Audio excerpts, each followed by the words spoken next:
आज का lecture start करने से पहले मैं आपसे कुछ डाउट्स डिस्कस करूँगी।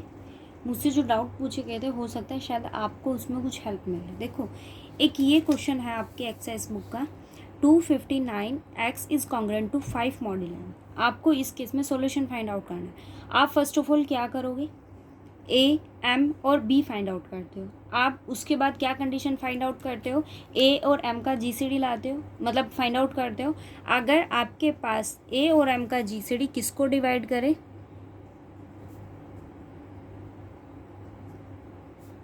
बी, तो उस केस में क्या आ जाता है सॉल्यूशन। और 1 जो है वो डिवाइजर है किसका, 5 का, सॉल्यूशन एग्जिस्ट कर गया।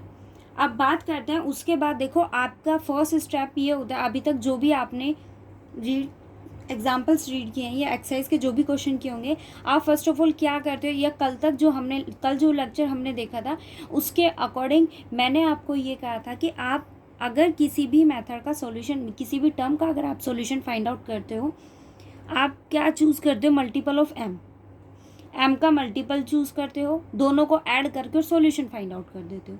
बट अगर आप इस कंडीशन को देखो तो ये लार्ज क्वांटिटी है, यहाँ m ग्रेटर नहीं है। m अगर ग्रेटर होता तो इस फॉर्म का एक एग्जांपल मैंने आपके साथ डिस्कस किया है। बट यहाँ कौन ग्रेटर है, a ग्रेटर है। a जो है वो क्या है, मैक्सिमम क्वांटिटी है आपके पास।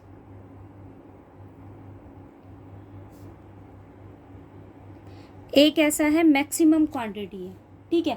जहाँ m आपके पास मैक्सिमम होता है उसको लास्ट एग्जाम्पल के थ्रू आप सॉल्व करोगे।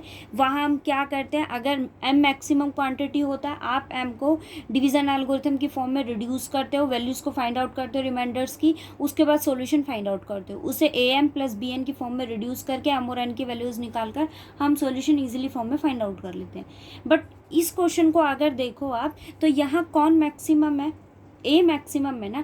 जहाँ आपके पास ए मैक्सिमम होगा, आपका फर्स्ट स्टेप क्या होना चाहिए, आप सपोज मेरे पास ए की वैल्यू कुछ भी हो, ठीक है, आप फर्स्ट ऑफ ऑल क्या करोगे, आप एक रिलेशन ऐसा पिक करोगे, ऐसा फाइंड आउट करोगे जहाँ आप ये कह सको कि अगर ये ए एक्स के कॉन्ग्रेंट 5 है, इट मीन्स आप एक रिलेशन एक ऐसा फाइंड आउट करो जहाँ आप ये कह सको कि ए एक्स जो है वो किसके कॉन्ग्रेंट होना चाहिए, ए डैश एक्स के कॉन्ग्रेंट होना चाहिए। देखो कैसे, मेरे पास है यहाँ 259, ये रिमाइंडर होता है, मॉड 11 आपको गिवन है। सो मैंने क्या किया, 259 को 11 से डिवाइड किया।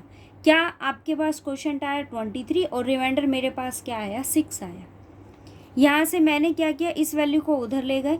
मैंने इसको किस फॉर्म में लिखा, 11 इंटू सम इंटीजर, वो मेरे पास क्या है 23। अब आप इसको देखो, 11 into some integer, it means 11 किसका डिवाइजर होगा, इसका डिवाइजर होगा।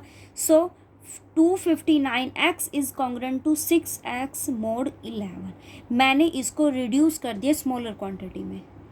मेरी बात का मतलब समझे, अगर आपके पास ए जो है वो मैक्सिमम क्वांटिटी फॉर्म करता है, इट मीन्स आप क्या करोगे, कुछ एक रिलेशन ऐसा ढूंढोगे जहां आप ये कह सको कि ए एक्स किसके कॉन्ग्रुएंट होगा, ए डैश एक्स के कॉन्ग्रुएंट होना चाहिए, ठीक है। ए एक्स किसके कॉन्ग्रुएंट होना चाहिए, ए डैश एक्स के कॉन्ग्रुएंट होना चाहिए।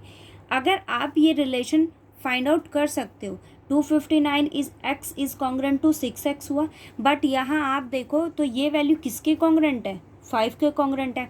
इट मीन्स 6x किसके कॉन्ग्रुएंट हो गया, 5 के। अभी स्मॉलर क्वांटिटी हो गई ना, आप इजीली सॉल्यूशन फाइंड आउट कर सकते हो। ए की वैल्यू 6, बी की वैल्यू 5, एम की वैल्यू 11। उसके बाद देखो, ए एम आपके पास क्या हुआ, 6 11 क्या हुआ 1, ये 5 को डिवाइड करता है, ये डिवाइज़र है उसका। इट मीन्स मैंने क्या किया, अब 11 का मल्टीपल चूज़ किया। और देखो, मैंने लास्ट लेक्चर में भी आपको एक चीज़ बताई थी कि आप यहाँ क्या करते हो, जो भी सॉल्यूशन अगर आपको फाइंड आउट करना है, लीनियर के लिए है ये, लीनियर कॉन्ग्रुएंस रिलेशन में हमें जिसके भी कॉरेस्पॉन्ड सॉल्यूशन को फाइंड आउट करना होता है, फर्स्ट ऑफ ऑल आप ये करो, m अगर लार्ज क्वांटिटी है तो m को आप डिवीज़न एल्गोरिथम के अकॉर्डिंग सॉल्व करोगे। a अगर लार्ज क्वांटिटी है तो आप उसको इस मेथड से सॉल्व करोगे। सॉल्व करने के बाद आप उनको स्मॉलर क्वांटिटी में रिड्यूस करो। उसके बाद आप क्या चूज़ करोगे, 11, यानी कि m के जो भी मल्टीपल्स होंगे आप चूज़ करो जहाँ वो 0 के कॉन्ग्रुएंट हो जाए। आपको a को नहीं छेड़ना, मुझे a को कुछ नहीं करना, बस उसके प्लेस पर 0 रिलेशन रखना। बट आप 11 का मल्टीपल या m का मल्टीपल कुछ ऐसा चूज़ करोगे कि दोनों को ऐड करने के बाद आपके पास क्या टर्म कॉमन आना चाहिए, a कॉमन आना चाहिए। तो मैंने यहाँ क्या लिया 5, वो 55 बना, दोनों को ऐड करोगे 60, ये x की वैल्यू क्या किसकी कॉन्ग्रुएंट हो गया, ये 10 mod 11 की। ये आपका सॉल्यूशन हो गया। एक चीज़ और, आपके पास जहाँ कुछ ऐसा हो कि एक क्वेश्चन और था मेरे पास, आई थिंक कुछ ये था 10x is congruent to 15 I think mod 35। देखो आप ये सॉल्यूशन डायरेक्ट कैसे फाइंड कर सकते हो, बट वो गलत है। फर्स्ट ऑफ ऑल आप ये चेक करो कि इस रिलेशन में, इस कॉन्ग्रुएंस, इस लीनियर कॉन्ग्रुएंस रिलेशन में कुछ कॉमन आता है या नहीं आता है। अगर नहीं आता तो कोई दिक्कत की बात नहीं है, आप सॉल्यूशन को फाइंड आउट करो। बट अगर आप यहाँ देखो तो इसमें एक टर्म कॉमन आती है आपके पास, और वो क्या है 5। ठीक है, तो आपके पास यह कुछ अगर कॉमन आता है, मैंने कहा ना अगर टर्म आपके पास इजी फॉर्म में रिड्यूस हो सकता है तो आप उसको रिड्यूस कीजिए। ओके, उसके बाद आप सॉल्यूशन फाइंड आउट कीजिए। और एक चीज़ अपने माइंड में फिक्स रखना, आप अगर कोई टर्म लीनियर कॉन्ग्रुएंस से फाइंड आउट करते हो, कुछ टर्म आप कॉमन निकालते हो, तो हमारे पास जो m होता है ना, वो हमेशा किससे डिवाइड होता है, GCD ऑफ a और m से। मे बी इन दोनों का GCD 1 हो और may be not equal to 1। Okay,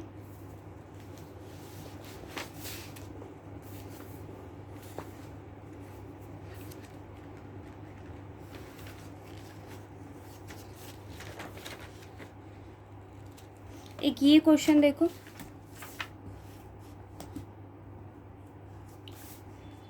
3⁻³ is congruent to 4 mod 23 है आपके पास। ठीक है जी, आपने क्या करा, 3 की पावर आपने यहाँ 1 लिया, वो 3 के कॉन्ग्रुएंट हो जाएगा, 2 लिया तो वो आपके पास 9 हो जाएगा, 3⁻³ आपके पास क्या बनेगा 27, आपने डिवाइड किया, क्या रिमाइंडर आ गया 4। ठीक है, एक मिस्टेक यहाँ की हुई थी और वो ये थी कि उन्होंने ये रिलेशन लिखा और उसके बाद डायरेक्ट उन्होंने ये फॉर्म लिख दिया 3⁻³ is congruent to 81। This is not possible because of आप ये कह रहे हो कि 3⁻³ 4 के कॉन्ग्रुएंट है। ओके, फिर आपने कह दिया, इसके डायरेक्ट बाद आपने, मतलब आप क्वेश्चन को कुछ ऐसे सॉल्व करते हो,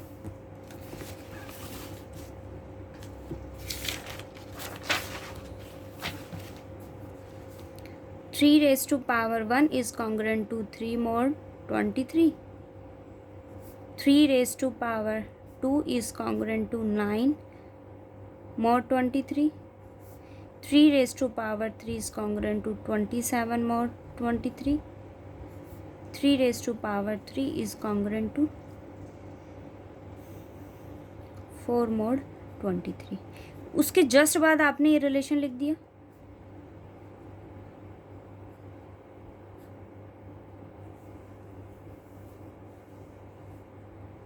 क्या ये पॉसिबल है? देखो आपने यहाँ लिखा 3⁻3, 3⁻1 3, 2 9। इट मीन्स आपने 3 को बोथ साइड मल्टीप्लाई किया ना, यहाँ भी 3 को बोथ साइड मल्टीप्लाई किया, तभी आपके पास क्या आया 21। आप ये नहीं लिख रहे 3⁻3 इज कॉन्ग्रुएंट टू 27, आप इस स्टेप को ऊपर से फॉलो करते आ रहे हो। ठीक है, अगर आप ये स्टेप लिख रहे हो तो आप यहाँ ये लिखो 3⁻4 अगर आप यहाँ मेंशन कर रहे हो, इट मीन्स आपके पास 4 एज इट इज़ है और ये वैल्यू भी आपके पास एज इट इज़ है। या फिर आप ऐसा कीजिए कि आपके पास यहाँ 3⁻, कितना है 3 है, उसके बाद मैंने 3⁻4 बनाया, और वो कब पॉसिबल होगा 3⁻3 इंटू 3⁻1, सो 4 इंटू 3 mod 23। या फिर आप इस रिलेशन को डायरेक्ट लिखो। ओके, मेरे कहने का मतलब यहाँ ये सारी चीज़ें बताने का ये है, हो सकता है अगर आप मिस्टेक्स पूछते हो उसमें आपके डाउट्स क्लियर नहीं हो सकते, आप ये नहीं समझ सकते कि मैंने कोई चीज़ क्यों लिखी और आप जो लिख रहे हो वो गलत क्यों है। तो मेरा सिर्फ बताने का यहाँ इतना ही है कि इस चीज़ को ऐसा नहीं करना कि हमारे डाउट्स मैम ऐसे बोल देते हैं या ऐसा कुछ भी है, आपके डाउट्स मैं इसलिए बता देती हूँ यहाँ पर ताकि आप लोगों के मन में ये हो कि भाई हमने जो लिखा वो रिलेशन गलत क्यों। ऑब्वियस सी बात है भाई, आपको हर चीज़ जानने का हक है कि आप जो चीज़ लिख रहे हो वो सही है या गलत है। और बाय मिस्टेक कई ये करते हैं कि एग्जाम्पल रीड कर लेते हैं, उतने से सॉल्यूशन फाइंड आउट हो जाता है। क्वेश्चन कर लेंगे एग्जाम में भी, मान लीजिए कि एग्जाम में आपके पास सिर्फ एग्जाम्पल आ जाते हैं, आप सॉल्यूशन कर देते हो। सपोज अगर 2 मार्क्स में भी क्वेश्चन आपके पास ऐसा आ जाए जो एग्जाम्पल की फॉर्म में नहीं हो। मैंने आपको कल 2.2 के एग्जाम्पल्स बताए थे, उसके अंदर कहीं भी ये क्वेश्चन नहीं था जहाँ आपके पास ए लार्ज होगा। बट आज एक बच्ची ने पूछा, उसके क्वेश्चन की वजह से आप सब लोगों का भला हो गया, जहाँ आपके पास ए लार्ज क्वांटिटी में। सॉल्यूशन फाइंड आउट करने का, एक्सरसाइज करने का एक मोटिव ही यही होता है, जहाँ आपके पास मैक्सिमम से मैक्सिमम डाउट जो हो ना वो क्लियर हो जाए। बिकॉज ऑफ एग्जाम्पल सिर्फ एक जरिया होता है बताने का, हर किसी केस को वो डिस्कस नहीं करते हैं। ओके तो आप अगर सारे क्वेश्चंस भी नहीं कर सकते, एटलीस्ट कुछ तो कीजिए जिनका शायद आपको शक्ल सूरत कुछ अलग लगे, वो ही ट्राई कर लिया करो।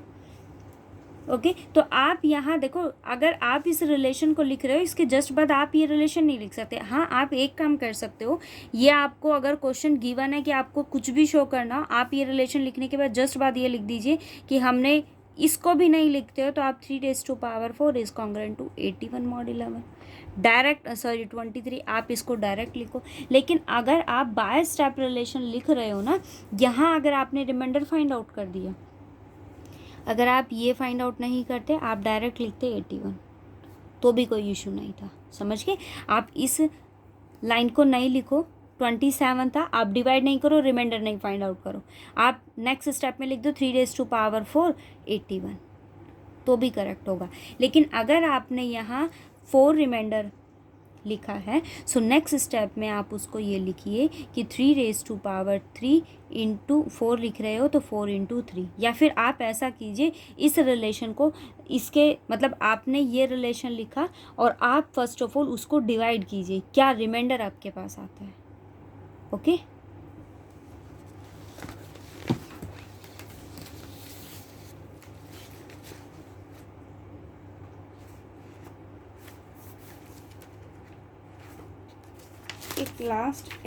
एक लास्ट क्वेश्चन हो रहा है। हाँ ये देखो, ये आपको क्वेश्चन गिवन था 2⁻³ इज डिवाइडेड बाय 341। ये आपके पास कुछ ऐसे फैक्टराइज होगा जहाँ ये दोनों नंबर आपके पास क्या है, प्राइम है। सो आप क्वेश्चन को, अगर आपके पास m लार्ज क्वांटिटी में है और देखो पावर कुछ सिमिलर फॉर्म में है, तो आप क्वेश्चन को कुछ इस फॉर्म में भी सॉल्व कर सकते हो। आपके पास 11 × 31 है, दोनों के GCD आपके पास 1 है, ये भी माइंड में रखना। दोनों का GCD अगर आपके पास फॉर्म मतलब नॉट इक्वल टू 1 होगा, सो उस केस में आप ऐसे सॉल्व नहीं कर सकते, फिर आप m को लार्ज क्वान्टिटी वाला उसी एग्जाम्पल के थ्रू ही सॉल्व करोगे। ठीक है, यहाँ मैंने इसको भी फैक्टराइज कर दिया ताकि आपको करने में इजी फॉर्म हो। और यहाँ आपके पास ये दोनों क्या है, प्राइम है, दोनों का GCD आपके पास क्या है, 1। सो 11 के लिए हमने अलग से सॉल्व किया है और 31 के लिए अलग से, फिर लास्ट में दोनों को मल्टीप्लाई कर दिया। ये भी आपके पास 1 के कॉन्ग्रुएंट है, ये भी, तो आपके पास इन दोनों के रिलेशन के लिए 11 × 31 भी उसके क्या हो जाएगा, कॉन्ग्रुएंट हो जाएगा। अब आते हैं हमारे आज के टॉपिक पर। देखो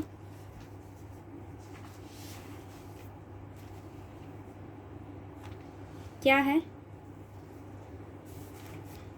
लीनियर डियोफेंटाइन इक्वेशन क्या कहती है। देखो आपके पास इक्वेशन कुछ ऐसे फॉर्म करता है, ax + by = c, ax + by = c, ax + by = c है आपके पास।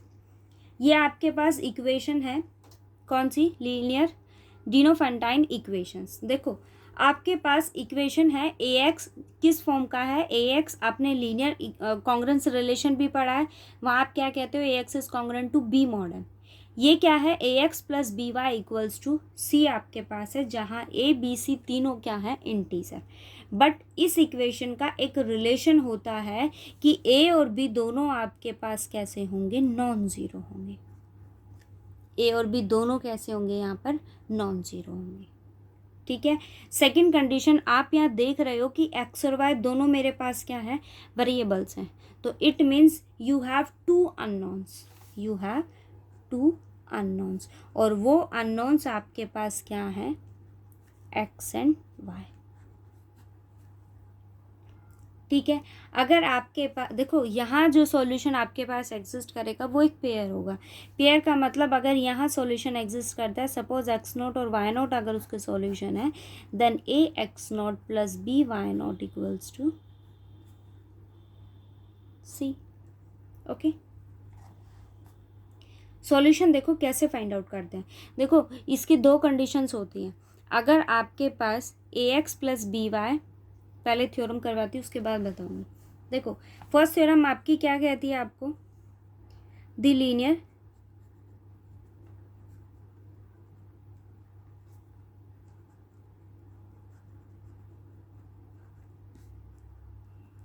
Diophantine equation ax plus by equals to c has a solution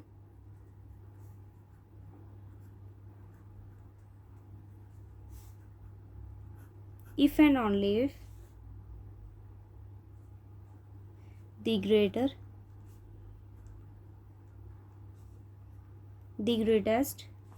common divisor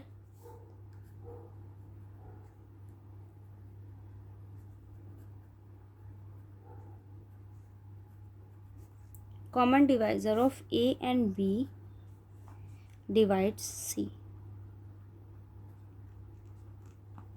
वो ये कहता है कि इस इक्वेशन के पास सॉल्यूशन एग्जिस्ट करेगा इफ़ एंड ओनली ए और बी का जीसीडी आपके पास किसको डिवाइड करना चाहिए, सी को। हमने जो लीनियर कॉन्ग्रुएंस रिलेशन पढ़ा है, ए x is congruent to B mod M, वहाँ आप क्या चेक करते हो, ए और एम का जीसीडी किसका डिवाइजर होना चाहिए, बी का। और इस रिलेशन के लिए वो क्या कहता है कि आपके पास ए और बी का जो जीसीडी होगा वो किसका डिवाइजर होना चाहिए, सी का। ठीक है, सॉल्यूशन देखो क्या है, आपने लेट कर लिया ए और बी का जीसीडी आपके पास क्या है, डी है। अगर ए और बी का जीसीडी डी है, then d is a divisor of a and d is a divisor of B.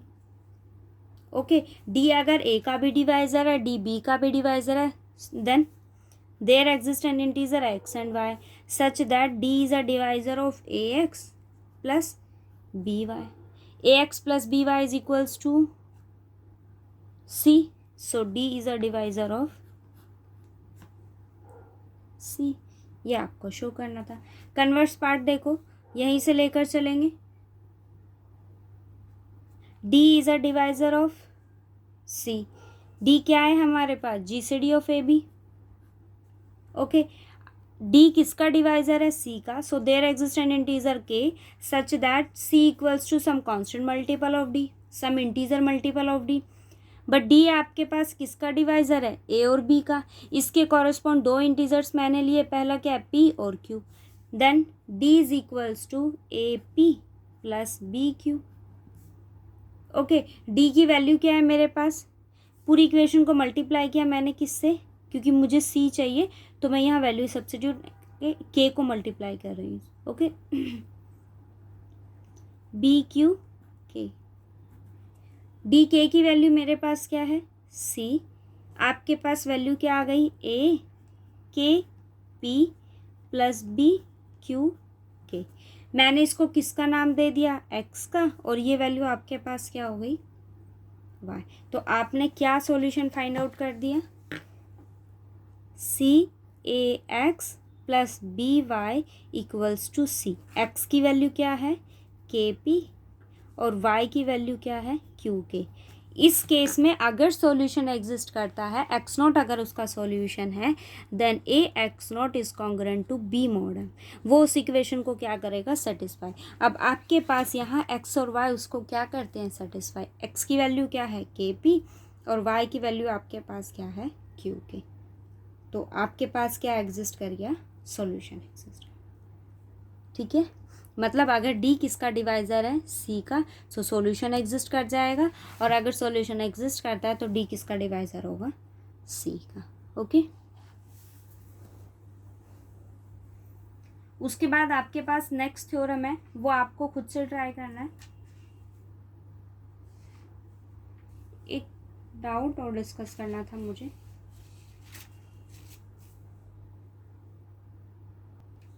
Next theorem देखो, उसके बाद डाउट करेंगे।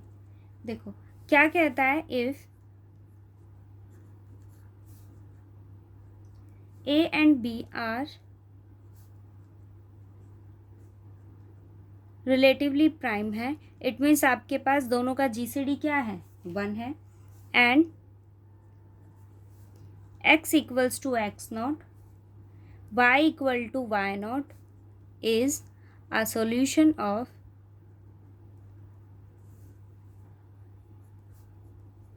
the equation ax plus by equals to c.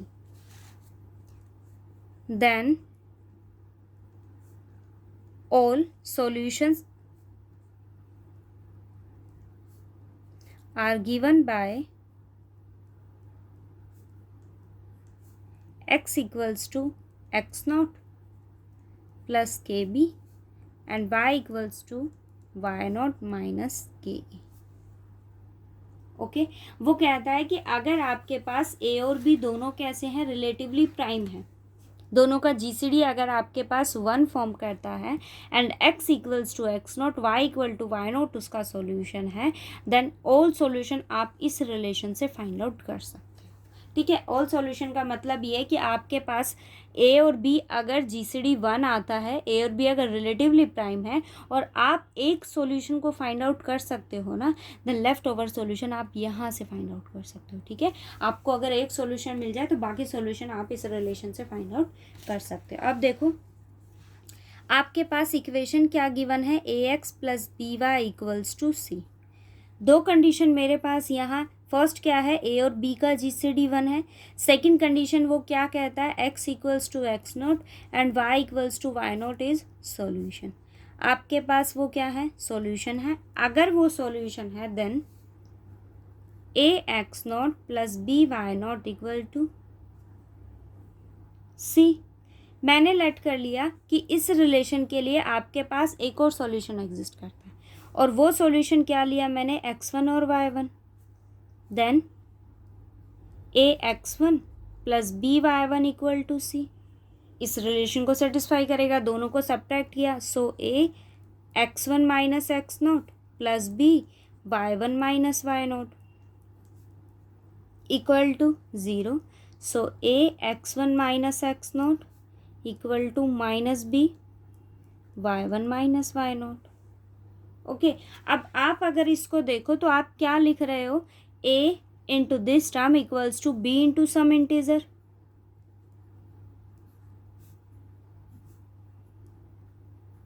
b into some integer है, then b is a divisor of, वो उसका divisor बनेगा। But a और b का जीसीडी आपके पास क्या है, 1, then b is a divisor of x1 minus x not. देखो मुझे शो इसी फॉर्म में करना था ना, तो देखो मैंने वही फॉर्म ला के रख दी यहाँ पर। b किसका डिवाइजर हो गया, इसका। अगर b इसका डिवाइजर है then this term is equals to some integer multiple of b, then x1 equals to x not plus के बी। आपके पास ये गिवन है, ये गिवन है और ये गिवन है, इस इक्वेशन को सेटिस्फाई करेगा। अनदर सॉल्यूशन मैंने क्या लेट कर लिया, x1 और y1, वो भी डेफिनेटली इस इक्वेशन को सेटिस्फाई करेगा। दोनों को सब्ट्रैक्ट कर दिया, b इंटू सम इंटीजर मैंने ले लिया, और मुझे k को b के साथ मल्टीप्लाई करना था, सो b is a divisor of this term. Divisor ये भी बन सकता था, बट मुझे b के साथ क्या चाहिए था, k, so b is a divisor of this one, but a और b का जीसीडी क्या है, 1, so b is a divisor of x1 minus x not, x1 minus x not equals to K B, so x1 equals to k not plus के B. Okay, similar way में आप क्या find out कर सकते हो, ये solution. अब देखो a के साथ कौन है, k, सो हम क्या करेंगे, इसी रिलेशन को देखो क्या है, a इंटू, या तो यहाँ से फाइंड आउट कर लो या फिर आप डायरेक्ट फाइंड आउट कर लो। देखो क्या है मेरे पास, a x1 minus x not equals to minus b y1 minus Y not. Okay, x1 की वैल्यू क्या है, एक्स नॉट प्लस के b minus x not minus b. Okay, so यहाँ से क्या आ गया, a k b equals to minus b y one minus Y not, b cancel out हो जाएगा, so a k a equals to minus y one and plus Y not. Okay, solution मुझे किसका चाहिए, y one another solution find out करना है, सो y one क्या आ जाएगा, ये इधर ये इधर, so y one equals to y not minus a k. ये दो सॉल्यूशन आपने फाइंड आउट कर दिए। हम लेट करके क्या चले थे कि एक्स वन वाई वन उसके दो सॉल्यूशंस हैं और हमने दोनों की वैल्यूज़ को शो कर दिया, ये आपको शो करना था। अब सॉल्यूशन देखो, आपके पास जो ये इक्वेशन होगी, ये क्या कहता है कि जो ये इक्वेशन है ए x plus B Y equals to c आपके पास है। आपको अगर इसके सॉल्यूशन फाइंड आउट करने हैं तो आप इनके सॉल्यूशन इस फॉर्म में भी फाइंड आउट कर सकते हो, जहाँ ए एक्स किसके कॉन्ग्रुएंट होगा, सी मॉड बी के। ठीक है, ये दोनों क्या है, इक्विवेलेंट है। Then if equation is of the form is given ax plus by equals to c, then you may be find out by this method ax is congruent to c mod b। Okay, और GCD हम यहाँ भी किसका check करते हैं, ए और b का, जो किसका डिवाइजर होना चाहिए, सी का। और इस रिलेशन के लिए भी देखो किसको चेक करेंगे, ए और एम को चेक करते, बट यहाँ एम के प्लेस पर क्या है, बी, तो आप यहाँ भी जीसीडी किसका फाइंड आउट करोगे, ए और बी का, और वो किसका डिवाइजर होना चाहिए, सी का। ठीक है, एग्जाम्पल देखो, 7x plus 5y, you have to find out the all solution of this equation। Okay, compare करते हैं, ax plus by equals to c, value of a is 7, value of b is 5 and value of c is 3। Okay, a और b का GCD आपके पास क्या है, 1 है, 1 किसका डिवाइजर है, 3 का, सॉल्यूशन एग्जिस्ट कर गया। ओके, अब हम क्या लेते हैं कि इक्विवेलेंट किसके होती है ये equation, a x is congruent to c mod b. Okay, a की वैल्यू क्या है, 7x is congruent to c की value 3 mod b, it means mod 5। Okay, अब आप इसमें सॉल्यूशन को फाइंड आउट करेंगे। इस केस में हम कैसे सॉल्यूशन फाइंड आउट करते हैं, आप 5 का एक मल्टीपल ऐसा चूज करो कि जहाँ 3 से ऐड करने के बाद 7 क्या ले सको, कॉमन। सो आपके पास क्या रिलेशन बनेगा,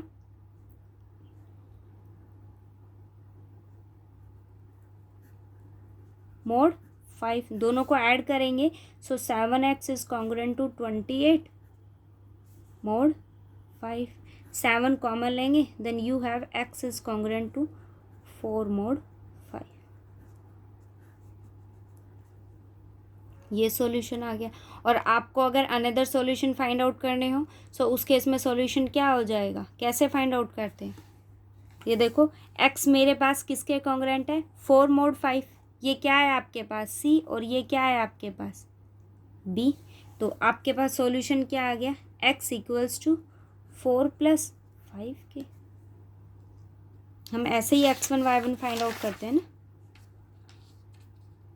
ठीक है, और अगर आपको वैल्यू फाइंड आउट करनी हो किसकी, y का सॉल्यूशन फाइंड आउट करना, तो गिवन इक्वेशन देखो, 7x plus 5y equals to 3, then 5y equals to 3 minus 7x।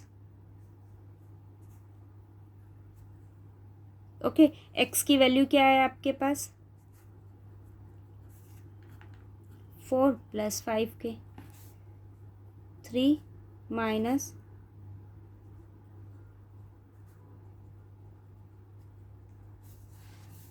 -25 minus 35 के, 5y क्या कॉमन आ रहा है, 5, सो y इक्वल्स टू -5 माइनस 7 के। दो सॉल्यूशन फाइंड आउट कर दिए, एक ये हो गया और यूनिक ही एग्जिस्ट करने हैं, तो दोनों आपने फाइंड आउट कर दिए। Okay, x is congruent to 4 mod 5 है, सो सॉल्यूशन किस फॉर्म में आएगा, x इक्वल्स टू 4 प्लस 5 के। ओके, नेक्स्ट देखो क्या है, 5x plus 3y is equals to 52। A की वैल्यू क्या है आपके पास 5, b is equals to 3 and c is equals to 52। A और बी का जीसीडी आपके पास क्या है 1, 1 is a divisor of 52। So solution आपके पास एग्जिस्ट कर जाएगा। अब आप इस केस में सॉल्यूशन को फाइंड आउट कीजिए। ठीक है, सॉल्यूशन हम कैसे फाइंड आउट करेंगे, a x is congruent to c लेते हैं हम। So a x it means 5x is congruent to 52 mod 3। Okay, अब आप 3 का मल्टीपल चूज कीजिए, ये तो 1 पे ही हो जाएगा। 0 इज कॉन्ग्रुएंट टू 3 mod 3, दोनों को ऐड करेंगे, then 5x is congruent to 55 mod 3, then x is congruent to 11 mod 3। अब आप इसको देखो ना, तो ये आपके पास लार्ज हो गया mod 3 के अकॉर्डिंग। ठीक है, सो मैंने इसको और स्मॉल बनाने के लिए मैंने एक रिलेशन और फाइंड आउट किया, जहाँ आप क्या कह सकते हो 0 इज कॉन्ग्रुएंट टू 3, ये तो नहीं होगा, 14 इसे डिविजिबल, मैंने लिया 9 mod 3। ओके, क्या लिया 9। अब आप दोनों को सब्ट्रैक्ट करो, so x minus 0 is x is congruent to 2 mod, मतलब हर वे में आपके पास, आप डायरेक्ट इसको डिवाइड भी कर सकते थे, हर वे में आपको लीस्ट क्वांटिटी चाहिए, मैक्सिमम या लार्ज नहीं चाहिए। ओके, ये सॉल्यूशन फाइंड आउट हो गया। सिमिलर वे में आप यहाँ से फाइंड आउट कर सकते हो एक्स और वाई की वैल्यूज़ क्या क्या आपके पास आएंगी। ओके, और ज़्यादा सॉल्यूशन से कंफ्यूज नहीं होना, क्योंकि एक मेरे पास एक डाउट था,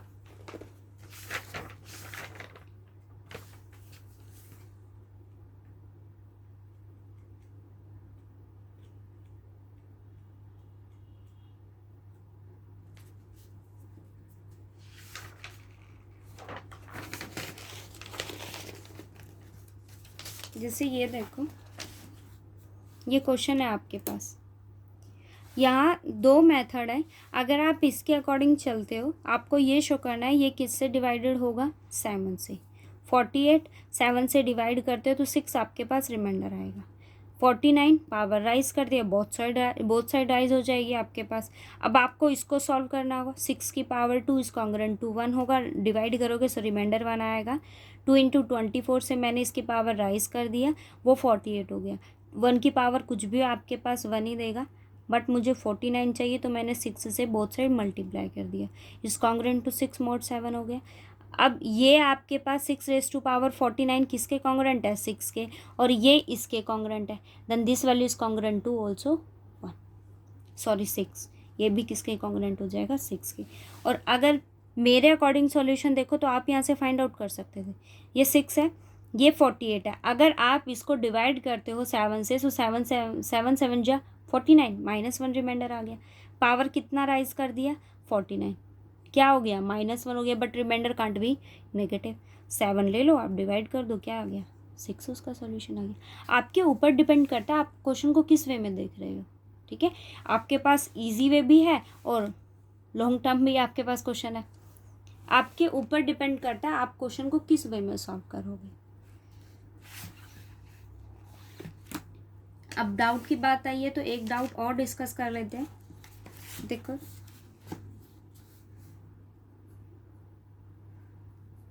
फाइंड द रिमाइंडर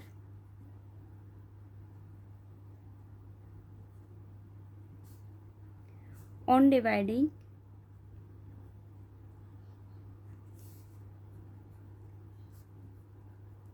आपको रिमाइंडर फाइंड आउट करना है किस केस में, जब आपके पास एक सम गिवन है 1 factorial plus 2 factorial plus 3 factorial up to 100 factorial by किस से डिवाइड करना है, 12 से।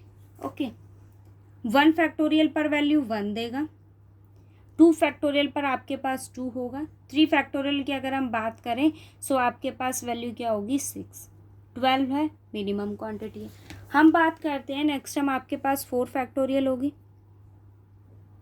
ठीक है, 4 फैक्टोरियल की वैल्यू आपके पास क्या होती है 24, इज कॉन्ग्रेंट टू मॉड, अगर हम किसकी बात करें 12 की, तो क्या आ गया 0 आ गया। मतलब आपके पास 4 factorial is congruent to 0 mod 11। 4 factorial के बाद की टर्म क्या होगी 5 इंटू 5 फैक्टोरियल होगा। उस 5 फैक्टोरियल को मैंने कैसे लिखा 5 इंटू 4 फैक्टोरियल, बट 4 फैक्टोरियल के लिए क्या देता है 0। दोनों को मैंने किससे मल्टीप्लाई किया 5 से, आप 5 से मल्टीप्लाई कर दो, 0 इंटू 5 अगेन 0, और ये क्या बन जाएगा 5 फैक्टोरियल बन जाएगा। नेक्स्ट मुझे चाहिए 6 फैक्टोरियल। 6 फैक्टोरियल को मैं कैसे लिख सकती हूँ 6 इंटू 5 फैक्टोरियल। 5 फैक्टोरियल के लिए क्या है सॉल्यूशन 0, या फिर आप ये करो इसको ऐसे लिख दो 4 फैक्टोरियल के लिए क्या है कॉन्ग्रेंस 0 है, और ये सारे क्या है मल्टीप्लाई में है, तो बाकी सारे टर्म्स के लिए भी किसके कॉन्ग्रेंट हो जाएगा मल्टीप्लाई में है 0 हो जाएगा। 7 के लिए भी 0, 8 के लिए भी 0, 9 के लिए भी 0, सबके लिए 0 है ना। मतलब 4 फैक्टोरियल के लिए 0, 5 0, 6 0 अप टू 100 फैक्टोरियल भी क्या होगा 0 हो जाएगा। अब आप सॉल्यूशन फाइंड आउट करो आगे वाले टर्म्स के लिए। 1 फैक्टोरियल, 1 फैक्टोरियल का मतलब आपके पास क्या हुआ 1 plus 2 factorial it means 2 plus 3 factorial means क्या वैल्यू आई 9, ऐड कर दो यहाँ। So you have 1 factorial 2 factorial 3 factorial 4 factorial up to 100 factorial is equals to addition है ना ये। सो 9 12 से लीस्ट है, सो हम इसको मतलब डिवाइड नहीं कर सकते। 12 it means this term is congruent to 9 mod 12, तो रिमाइंडर क्या आ गया ओके। नेक्स्ट एग्जाम्पल देखो क्या कहता है, आपको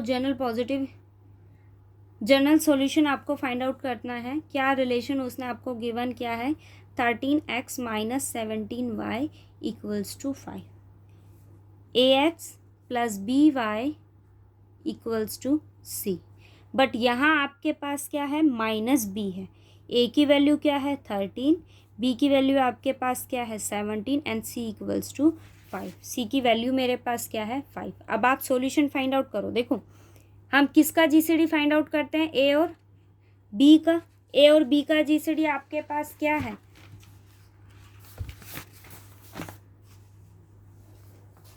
a और b का जीसीडी आपके पास क्या है 1 है, और 1 किसका डिवाइजर है 5 का डिवाइजर है ओके।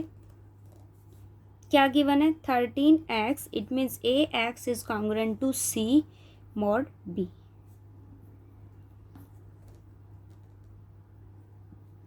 ओके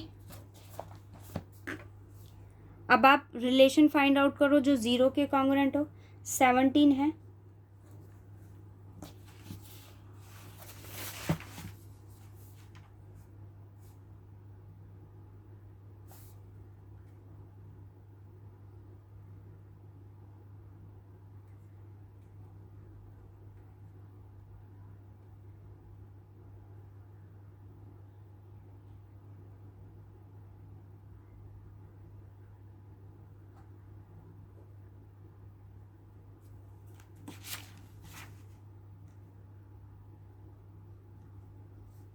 मॉड 70,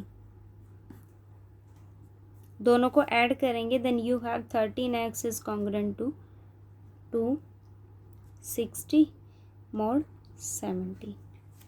13 को कॉमन लेंगे तो आपके पास वैल्यू क्या आ गई 20 मॉड 70। क्या आ गया x is congruent to 3 mod, ये सॉल्यूशन हो गया। x की वैल्यू यहाँ से क्या हो जाएगी, अब आप वैल्यू फाइंड आउट कर लो y की ओके। ये मल्टीपल आपको चूज़ करने पड़ेंगे। देखो ये तो आपका काम है थोड़ा टफ कि आपको ऐसा मल्टीपल चूज़ करना हो जहाँ मल्टीप्लाई करने के लिए आपके पास सॉल्यूशन मतलब दोनों का सम करने के बाद सॉल्यूशन एग्जिस्ट कर जाए। थोड़ा टफ तो है बट कोशिश करो ओके। फिर जो डाउट होगा वो हम नेक्स्ट लेक्चर में डिस्कस कर लेंगे।